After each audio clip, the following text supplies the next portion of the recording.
உயிர்த்தெழுந்த இயேசு கிறிஸ்துவின் வல்லமை ஊழியங்கள் வழங்கும் வசனப் பெட்டகம்.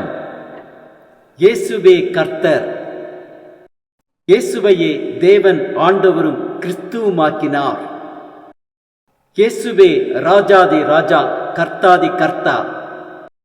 கிறிஸ்துவே மரித்தோர் மேலும் ஜீவனுள்ளோர் மேலும் ஆண்டவர். கிறிஸ்துவே போதகரும் ஆண்டவருமாயிருக்கிறார். வசனப் பெட்டகத்தின் இன்றைய தின கருப்பொருள் தேவ தயவு. தேவ தயவு நீ குணப்படும்படி உன்னை ஏவுகிறது. தேவன் நம்மேல் காட்டும் தயவு, இரக்கம், கிருபையை குறித்த வசனங்களை பார்க்கலாம். எபேசியர் 2:6-7 வாசிக்கிறோம்.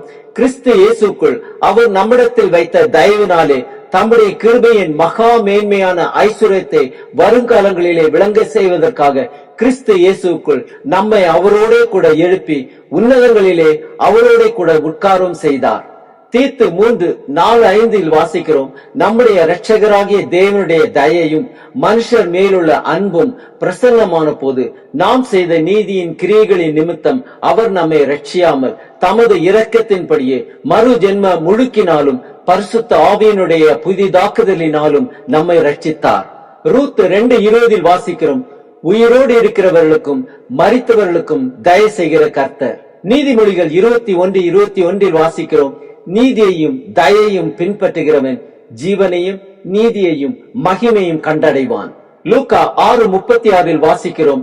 ஆகையால் உங்கள் பிதா இரக்கமுள்ளவராய் இருக்கிறது போல நீங்களும் இரக்கமுள்ளவர்களாய் இருங்கள். யாத்திராகமம் 20:6 வாசிக்கிறோம். என்னிடத்தில் அன்பு கூர்ந்து என் கற்பனைகளை கை கொள்ளுகிறவர்களுக்கோ 1000 தலைமுறை மட்டும் இரக்கம் செய்கிறவராயிருக்கிறேன். எபேசியர் 4:32 வாசிக்கிறோம். ஒருவருக்கொருவர் தயவாயும் மன உருக்கமாயும் இருந்து கிறிஸ்துவுக்குள் தேவன் உங்களுக்கு மன்னித்தது போல நீங்களும் ஒருவருக்கொருவர் மன்னியுங்கள். சங்கீதம் 36:7 வாசிக்கிறோம். தேவனே, உம்முடைய கிருபை எவ்வளவு அருமையானது, அதனால் மனுபுத்திரர் உமது செட்டைகளின் நிழலிலே வந்தடைகிறார்கள். சங்கீதம் 63:3 வாசிக்கிறோம். ஜீவனை பார்க்கிலும் உமது கிருபை நல்லது, என் உதடுகள் உம்மை துதிக்கும். சங்கீதம் 117:2 வாசிக்கிறோம். அவர் நம் மேல் வைத்த கிருபை பெரியது, கர்த்தரின் உண்மை என்றென்றைக்கும் உள்ளது. அல்லேலூயா. 1 நாளாகமம் 16:34 வாசிக்கிறோம். கர்த்தரை துதிங்கள், அவர் நல்லவர், அவர் கிருபை என்றும் உள்ளது. சங்கீதம் 86:5 வாசிக்கிறோம். ஆண்டவரே, நீர் நல்லவரும் மன்னிக்கிறவரும் உம்மை நோக்கி கூப்பிடுகிற யாவர் மேலும் கிருபை மிகுந்தவருமாயிருக்கிறீர். சங்கீதம் 105 வாசிக்கிறோம். கர்த்தர் நல்லவர், அவருடைய கிருபை என்றென்றைக்கும், அவருடைய உண்மை தலைமுறை தலைமுறைக்கும் உள்ளது. ஏசாயா 54:8 வாசிக்கிறோம்.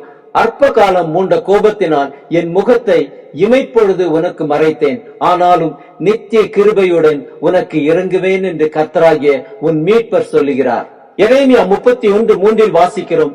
அநாதி சிநேகத்தால் உன்னை சிநேகித்தேன், ஆதலால் காருண்யத்தால் உன்னை இழுத்துக் கொள்ளுகிறேன். சங்கீதம் 31:21 வாசிக்கிறோம். கர்த்தர் அரணான நகரத்தில் எனக்கு தமது கிருபையை அதிசயமாய் விளங்க பண்ணினபடியால் அவருக்கு ஸ்தோத்திரம். ஆம், தேவன் நம் வாழ்க்கையில் காண்பித்த தயவுக்காக, இரக்கங்களுக்காக, கிருபைகளுக்காக அவரை அனுதினமும் ஸ்தோத்தரிப்போம்.